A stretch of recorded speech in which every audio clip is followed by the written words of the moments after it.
only way to reach the top. This trail was called the Snake, as resembling that animal in its narrowness and its windings. There is also nothing but destruction in case your feet slip, for on each side there is a deep chasm. Because the snake was so narrow, a handful of Sicarii had for years been able to beat back every attack by Rome's legions. But then the Romans began to build a ramp that would enable them to reach the top of Masada. For 2 years, the Romans built their ramp. And for 2 years, the Sicarii waited. On the day before the ramp was completed, the leader of the Sicarii, Eleazar ben Yair, told his men they faced an awful choice. If they surrendered, the Romans would crucify them as an example to the would-be rebels throughout their empire. Or they could die fighting and leave their wives and children to rape and slavery. Then he proposed a third alternative. Josephus learned what took place from 2 women who managed to slip away from the fortress. To avoid the miseries that were to follow from their enemies, they resolved on the necessity of doing their own execution.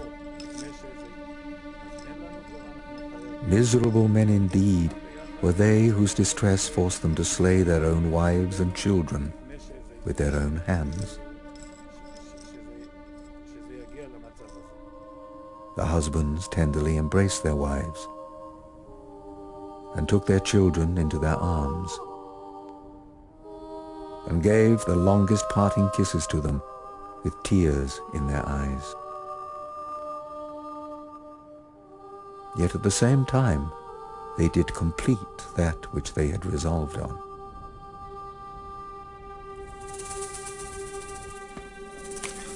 Not able to bear the grief they were under for what they had done, and esteeming it an injury to those they had killed to live even the shortest piece of time after them, they then chose 10 men by lot to slay all the rest. And they offered their necks to the stroke of those who executed that melancholy office.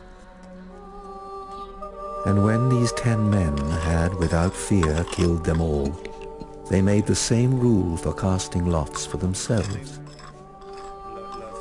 that he whose lot it was should first kill the other 9, and after all should kill himself.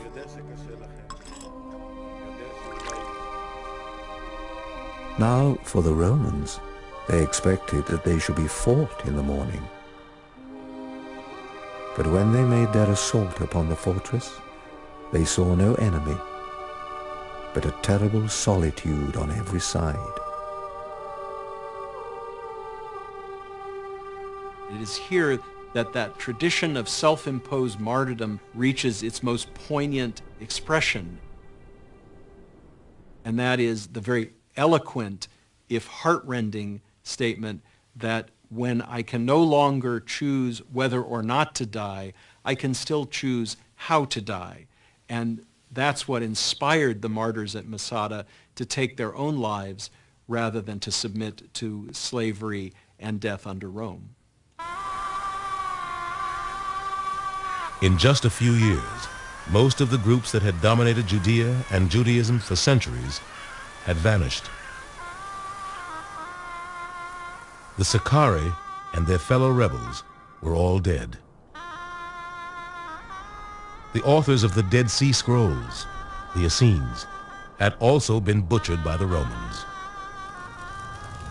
And with no temple, the priesthood had become meaningless.